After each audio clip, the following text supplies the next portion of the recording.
Welcome back for another episode of WVU Marketing Communications Today.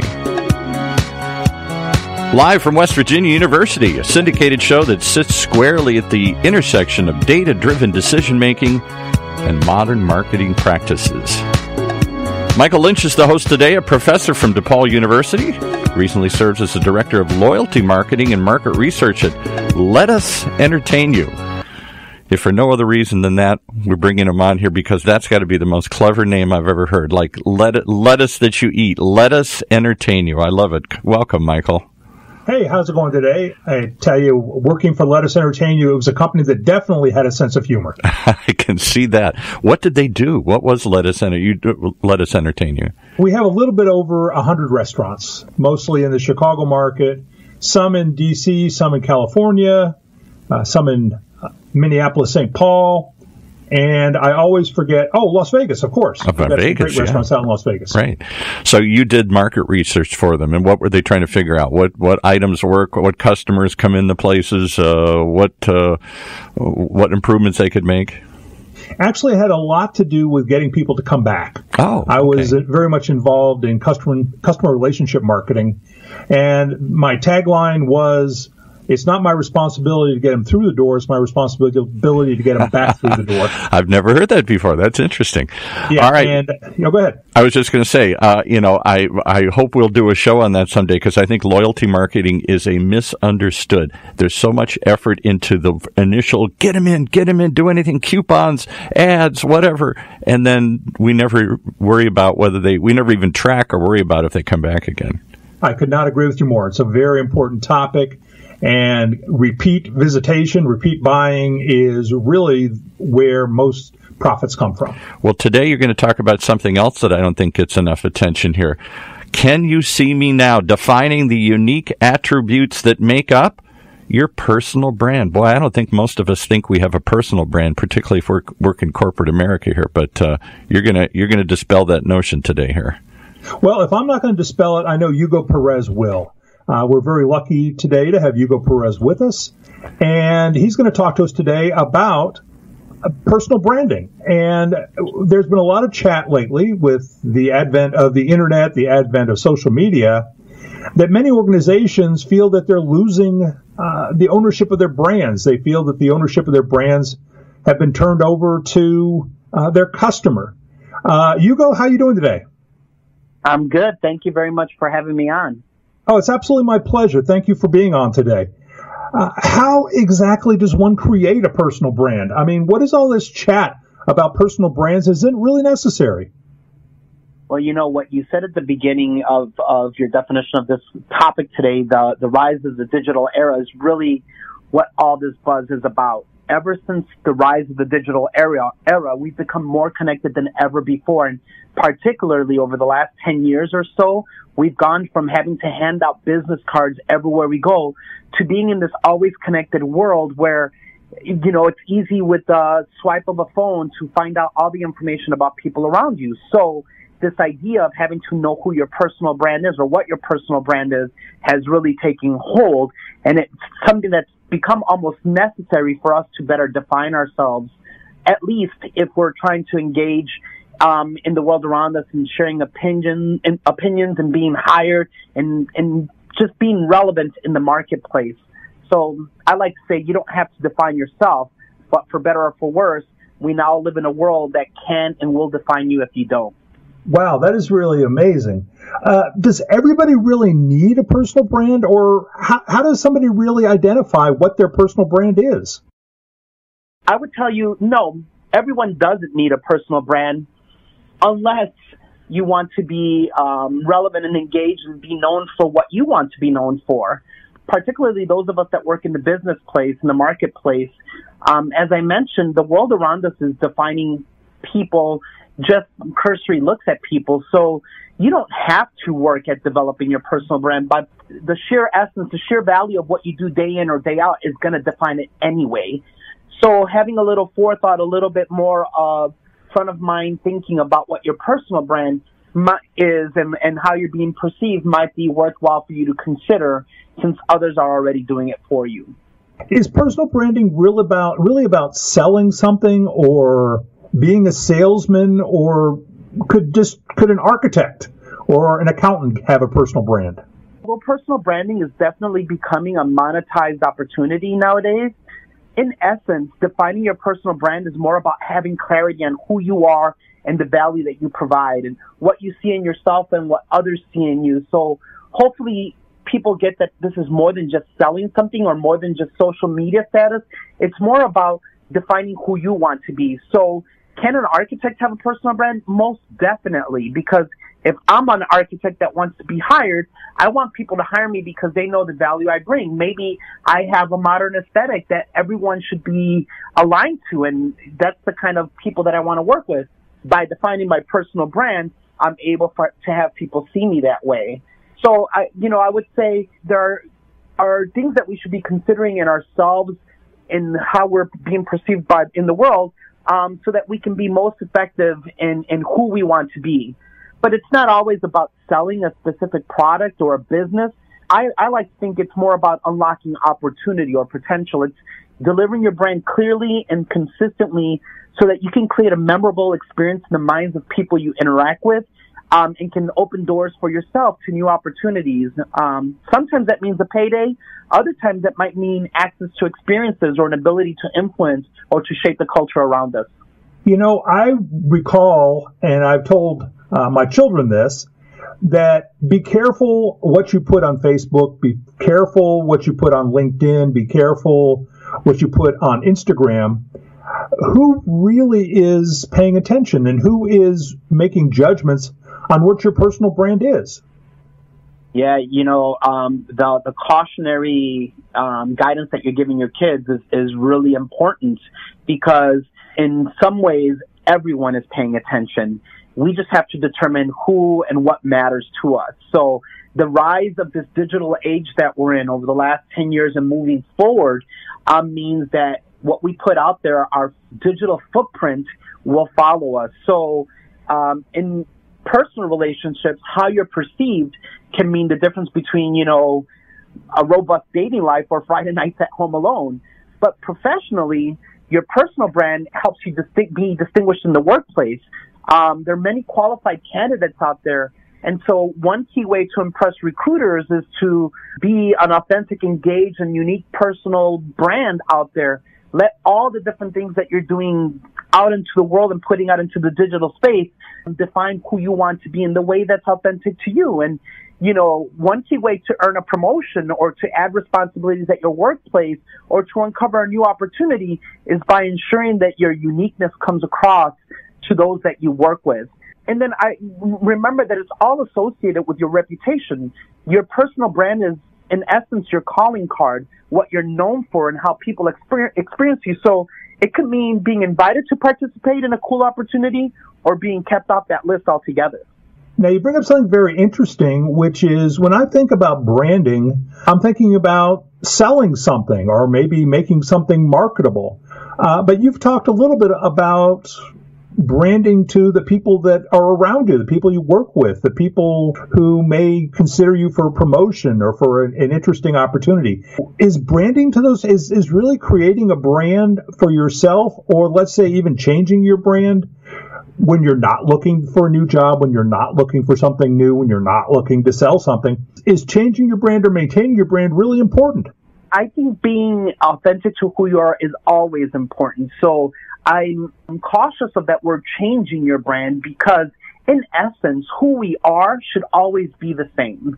And if you're really honest with yourself and spend the time to really think about this, you realize that there's some values and some components of who you are as an individual that are true no matter what the circumstance is. So the underlying principle to me, the underlying thought pattern here in a personal brand, it's not about putting lipstick on a pig.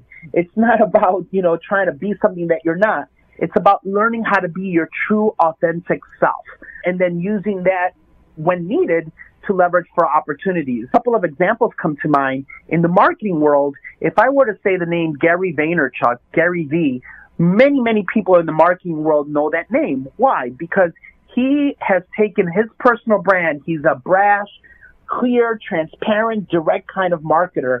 And he talks always from that very, I'm going to tell you the truth point of view. And what he's done is he's become this giant voice in the industry. And, you know, what makes him so important and impactful is that he's clear, he's consistent, and he's seemingly everywhere.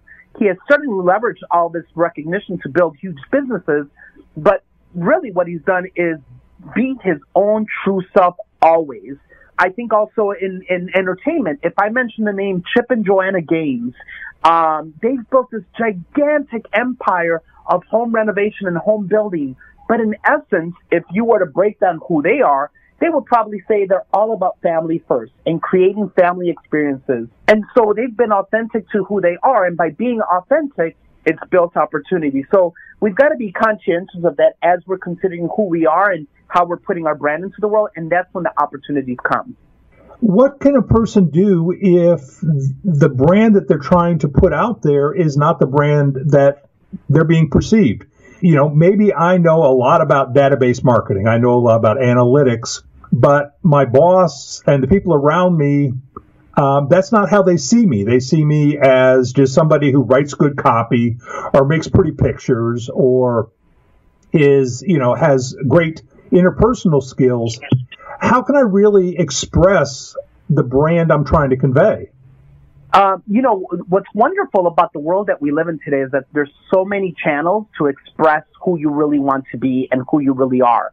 In the scenario that you present, I would challenge the individual to really think, what is it that I'm doing in other areas of my life that represent what I truly am skilled at, what I'm passionate about, what I'm involved in? How am I representing that in all parts of my life? So, could that mean that this person should create a portfolio online? Should they be writing content that expresses their point of view or their skill set that they put on publicly viewable panels? I think of Medium as a great spot to showcase your ideas and your thoughts in a great way. Should the photos and the things that they post on their Instagram and on their Twitter feed and on other channels, should those reflect the values and the things that are important to them? From a professional point of view, what I would say is be aware that your presence is being seen across all these channels and input into your presence on all these channels the things that matter to you, so that then when you sit down with your boss and you say, hey, I really want to talk about this area that I'm really passionate about, it's not just something being pulled out of the air, but it's something that you have demonstrable examples that you can say, look, I wrote about it this here, or I spoke at this conference there, or I went and I chatted with a group of students over here, and look, I talk about this all the time on my Instagram feed. It becomes you unleashing who you are throughout, so that people see that that's authentically you and something that you have value in, that you can add value to. Yeah, that's great. We, very often, some of the students coming out of school, their brand appears to the market to be young, to be inexperienced, to not have a brand that really carries much value.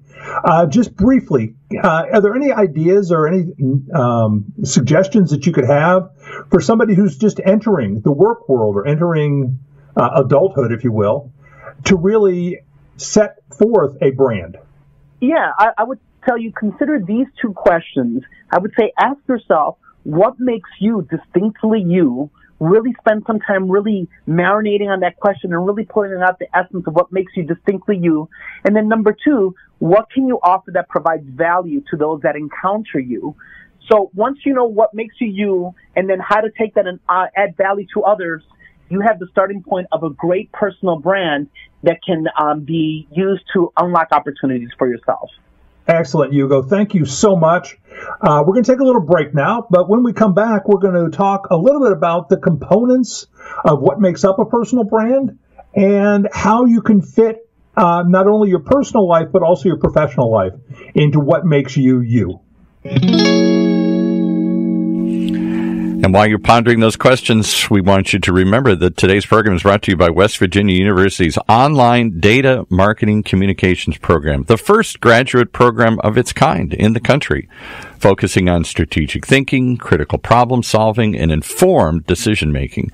Data Marketing Communications program prepares you for your career by learning those innovative tactics from award-winning faculty like the people with us today.